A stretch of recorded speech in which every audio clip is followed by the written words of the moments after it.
Please tell us your name and where you're calling from. My name is Janos Zoltan Silagi.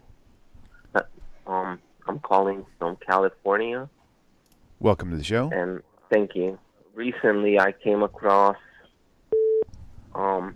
contradictions in the Old Testament, and I had a few questions about them. It says Jehu's massacre was acceptable to God, and then somewhere it says that Jehu's massacre was not acceptable to God. Which passages are you speaking about? It's on 2 Kings 10:30, 2 Kings and the other one is in Chronic. and the other one is in Hosea 1:4. Okay, let me put that up on your screen. So, Rabbi, you guys can chat. I'm gonna try to follow you guys along. Good deal. Okay. I'm going to just answer you very briefly now. And, I receive many questions like this. And it would probably be best if you call in or even send in a recording of the passages that disturb you so we can examine it that way. Okay?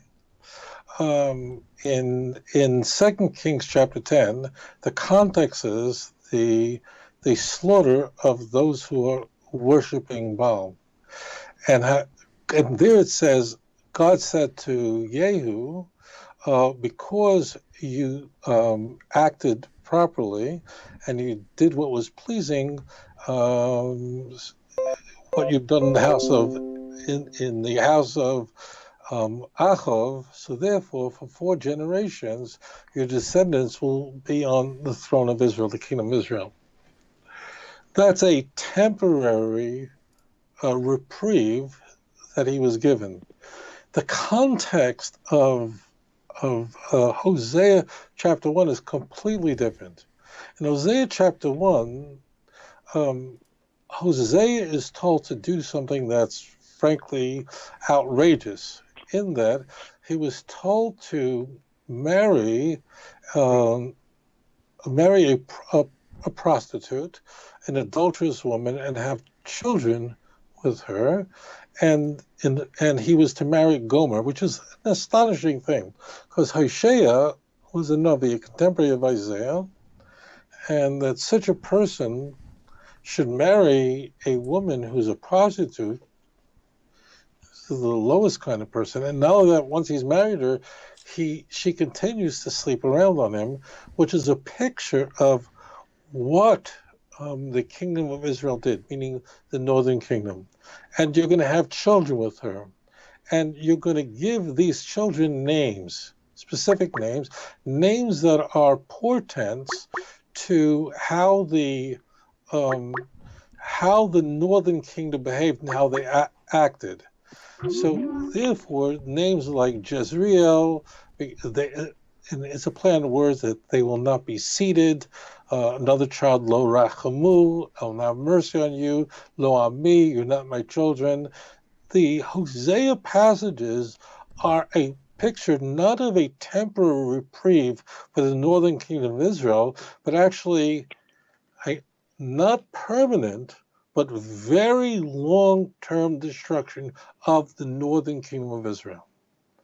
And therefore, the children are all going to be given names that would symbolize, that would point ahead to the future. It's not talking about Achav himself. It's speaking about those in the future. And that is that the northern kingdom of Israel would be destroyed. They will not be successful in building a nation, being seated. God is not going to have mercy on them. And they're not even called my nation. Now, I say almost permanent because it isn't permanent. If we switch to Hosea chapter 2, we see that this is very typical in the prophets, and that is that ultimately the northern kingdom will one day be restored, and that's in the Messianic age. And the one who is to be called not seated will be seated. Those who will, God will have, who the one God will not have mercy on, well, ultimately God will have mercy on them, and those who are not my people will be called my people. As it turns out, Paul is going to abuse this text and have it referring to those who are not Jewish. Paul completely ripped this passage out of context. So Hosea is looking at a very large picture. Hosea is looking at the long term. Remember, the northern kingdom of Israel was carried away by Assyria in 3 quick stages 2,700 years ago during the reign of Chizkiyahu HaMelech. They have not been restored to the children of Israel yet, although it may be that what we're seeing today, whether it's in India, in Ethiopia, and other places, there may be a returning, but maybe we're observing that now in our time. So what you see in 2 Kings is looking at a temporary reprieve, but ultimately the destruction of the northern kingdom of Israel. Hosea is speaking about that God is going to wipe out the northern kingdom of Israel. He is going to marry a prostitute. That's the way to go to the context, because the prostitute is going to symbolize the prostitution of the northern kingdom, namely that they were, although married to God, they were going after Baal. They were going after all this idolatry.